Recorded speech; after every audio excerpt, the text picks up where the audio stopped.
वर्तमान ही भगवान है। वर्तमान ही परमानंद है। वर्तमान ही स्थायित्व देता है। वर्तमान ही सत्य है। इस चीज को समझेंगे कि कैसे।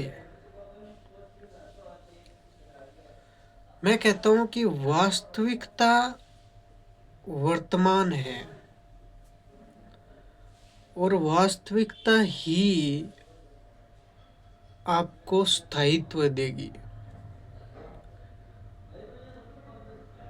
जैसे ही आप स्थायित्व से दूर गए, स्टेबिलिटी से दूर गए,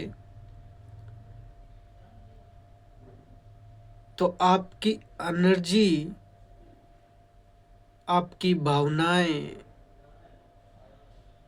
इनमें हलचल होगी, ये प्रकट होंगी।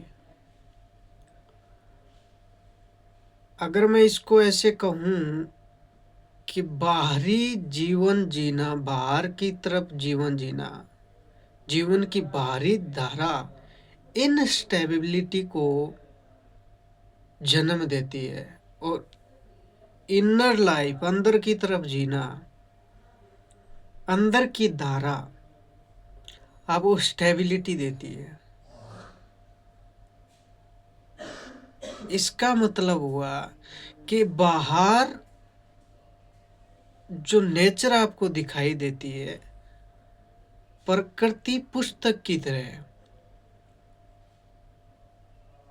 और प्रकृति का सारा सारा काम ये है कि वो सत्य को दिखाए। जो आपको सीखना है, मैंने अभी आपको कहा, जैसे मान लीजिए कि ये स्टेबिलिटी है, स्टेबिलिटी है, ये स्थायित्व है, ये प्रेजेंट है, इधर पास्ट है, इधर फ्यूचर है। स्थायित्व कहाँ पर है? जब यहाँ पर फोकस है, यही प्रेजेंट है, यही स्थायी पॉइंट है। जैसे ही आप इधर जाओगे, विचारों का जन्म, भावनाएं, इच्छाएं, कामनाएं, वासनाएं, ये सब पैदा होंगे। यानी ये बाहरी प्रोसेस है। स्थायित्व यहाँ पर है, यहीं पर शांति है, यहीं पर सुकून है, सब कुछ यहीं पर है।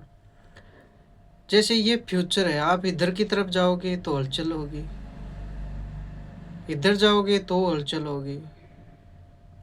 स्थायित्व यहीं पर है। Present is God, present is truth, present is परमानंद।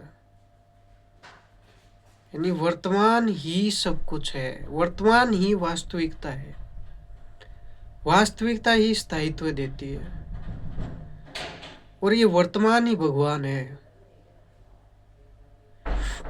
जैसे कोई बच्चा पढ़ रहा है, कर्म कर रहा है, और वो जैसे पढ़ रहा है तो ओनली पढ़ाई पर फोकस होना चाहिए। जैसे उसके अंदर कोई विचार आया, मान लीजिए एक छोटे से एग्जाम्पल के थ्रू इसको समझते हैं कि जैसे वो किसी चीज़ की प्रिपरेशन कर रहा है, अब वो पढ़ रहा है, अब उसके अंदर विचार आया कि मैं ये कर रहा हूँ, ये हो जाएगा, तब ऐसा होगा, ऐसा नहीं होगा। अगर वो सक्सेस होगा तो वो सक्सेस के विचार आएंगे तो वो फ्यूचर में चला जाएगा। अब वो सोच रहा है कि हाँ देखो, एग्ज़ाम क्लियर हो गया, जॉब लग गई, मैं ऐसा इंसान बन गया, अब ये सोसाइटी मेरे को इज्जत दे रही है, ये हो रहा है, मेरा नाम हो रहा है, फेम हो रहा है। तो वो फ्यूचर के अंदर है, एक्चुअल में है ही फ्यूचर के अंदर, क्योंकि वो विचारों के थ्रू जा रहा है तो एनर्जी वेस्ट हो रही है। और फ्यूचर के अंदर होना मतलब वो वास्तविकता नहीं है। अब मान लीजिए वो 10 मिनट बाद उसको पता चलता है, देखो मैं बैठा था तो पढ़ने के लिए, मैं चला यहाँ गया था, चलो पढ़ाई स्टार्ट करते हैं। अब जैसे वो पढ़ाई स्टार्ट करेगा 5 मिनट बाद उसको थकावट महसूस होगी, क्योंकि आपकी एनर्जी वेस्ट तभी होती है जब आप अस्थायी होते हो। आपकी इनस्टेबिलिटी ही एनर्जी को ख़त्म करती है। अब चाहे आप पास्ट में चले जाओ,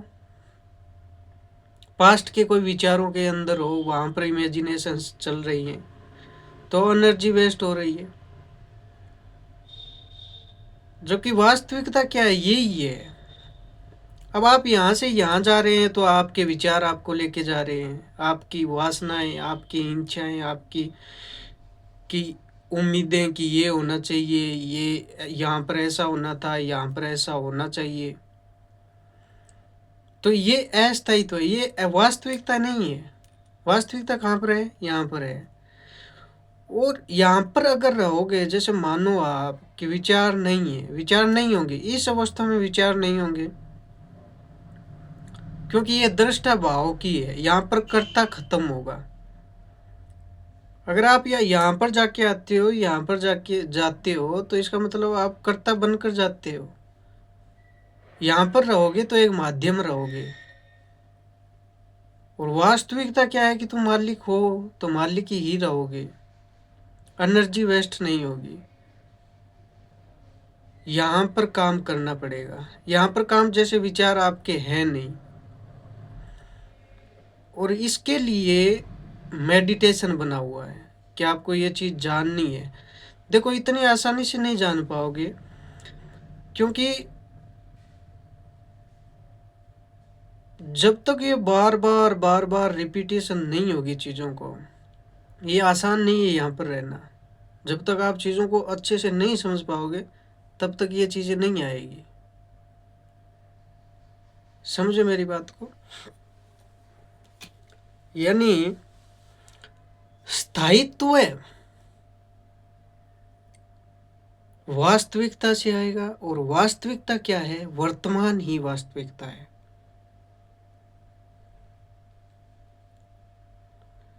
और वर्तमान छूटता तब है जब विचार आते हैं। विचार कब आते हैं? जब आप रियलिटी नहीं जानते। विचार आएंगे, आने दो, लेकिन विचारों को एनर्जी मत दो, विचारों को पकड़ो मत। पकड़ते ही तुम फिर खुद विचार बन जाओगे। ऐसा नहीं है कि मेरा यहाँ पर यह कहना कि विचार ही नहीं आएंगे, इच्छाएं नहीं होगी, मन नहीं होगा, मन मर जाएगा, नहीं। बस आप वास्तविकता में आ जाओगे कि मैं मन नहीं हूं, मैं विचार नहीं हूं।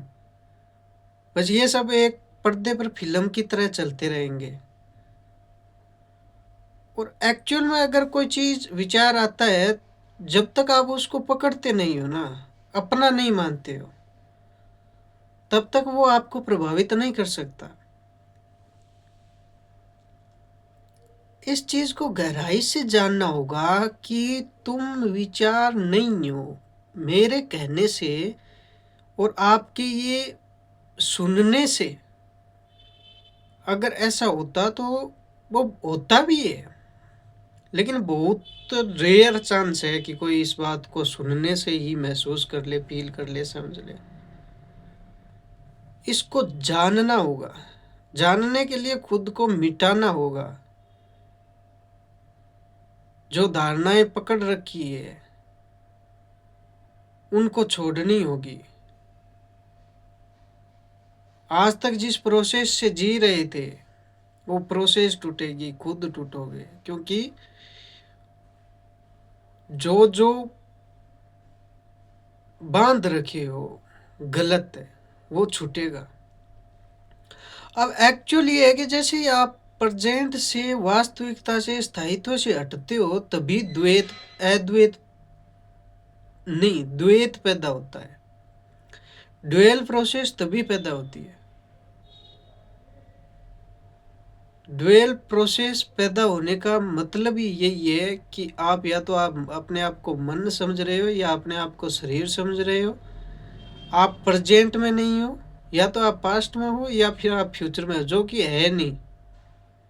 एक जो चला गया, एक जो कल्पना के अंदर है,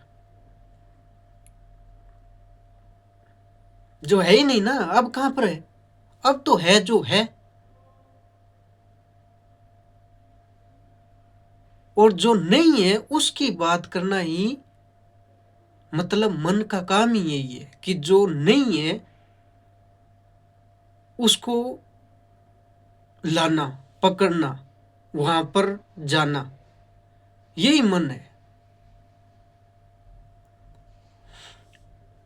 तो मेडिटेशन यही कहेगा आपको प्रेजेंट में लाना है। दृष्टा भाव बनाइए, चीजों को देखिए, पकड़िए मत। विचार आया गया, बस देखते रहिए। और कभी कभी दिन में आंखें बंद करके श्वास को देखते जाइए। श्वास का बहुत गहरा संबंध है। इसके बारे में कभी पूरी वीडियो बनाएंगे और बताएंगे।